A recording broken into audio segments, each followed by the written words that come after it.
Tyrion3 shows us that Tyrion is now planning on leaving the Wall and intends to leave the following day from this chapter. Now we find that Sir Alistair does not like Tyrion, and it seems to be that this may have something to do with the histories, as Sir Alistair and Jeremy Riker were sent to the Wall after the Siege of King's Landing by Tywin as part of a choice between either going to the Wall or putting their heads on spikes. And we see that the Raven again here is acting very strange and repeating certain phrases, which we probably should take into consideration going forward as to what this could actually mean. We also get introduced properly to Maester Aemon, who is around 100 years old at this point, also appears to be blind as he has cloudy milk-white eyes. And Aemon notably calls Tyrion a giant among us at the end of the world, which I feel like George is trying to make some kind of subtle hint here that something else is being implied at this point. Tyrion meets with Mormont,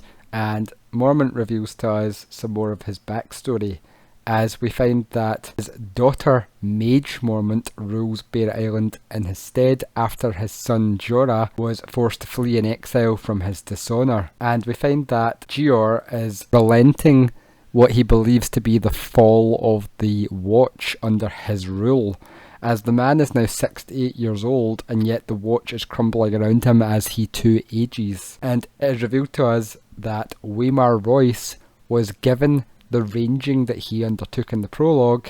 as he demanded it as a knight, and Gior did not want to anger his father and therefore cut off potentially more recruits being sent, and so he allowed it. And then the Raven at this point calls him a fool, which is interesting to note as it's not repeating, as it's clearly making a point here. It's trying to show us something. And then we also find that he is aware that Garrett fled to south and was executed, while the other two still to this day remain missing. And now he brings up that Benjen too is missing after being sent to investigate. And I strongly believe, based on the hints we've had in previous chapters so far, that the hint that they're trying to get at here is that Benjen did indeed get taken by the others. Benjen is dead. Benjen is gone. He's not cold hands, he's not anywhere, he's not defected, he is dead. Gior tries to convince Tyrion to send more aid to the Wall as he fears that a worse winter is heading their way, and it's revealed to us that Tyrion was in actual fact born during winter, one that lasted only 3 years, but he has notably seen 8 or 9 of them pass in his lifetime by his own reckoning, and this current summer has lasted 9 years so far. And Mormont also notes to him that there are dark things in the woods out there, and that he has seen it in his dreams,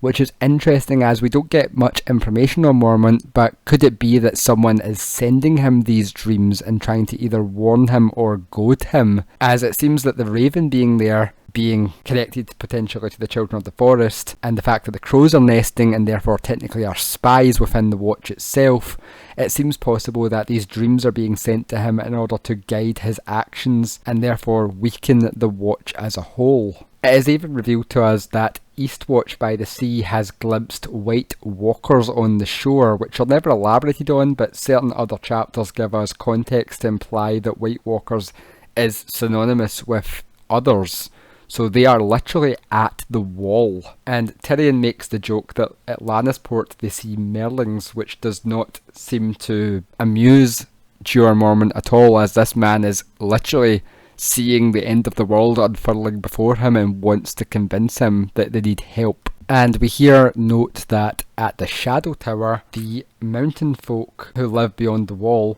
are slipping past them in greater numbers than ever before, and it's heavily implied that they are fleeing from something, implying that further north there is definitely something big going on that has apparently been a recent occurrence based on all of the evidence we've got so far. And so together Gior and Tyrion ascend the Wall, and from the Wall they can see Molestown half a league away on the King's Road. And it's also revealed to us that the Wall, being 700 foot tall, is also much wider on the top than what it appears to be on the show, as it's revealed to us that the top of the Wall is actually thicker than what the width of the King's Road is. Looking out to the north from the Wall, We also find that the forest itself is routinely kept at least half a mile away from the wall to prevent it growing in and providing cover for any potential wildling attacks. And this ancient haunted forest is said to have ironwoods, sentinels and oaks, which are all harvested by the Watch for use in building stuff.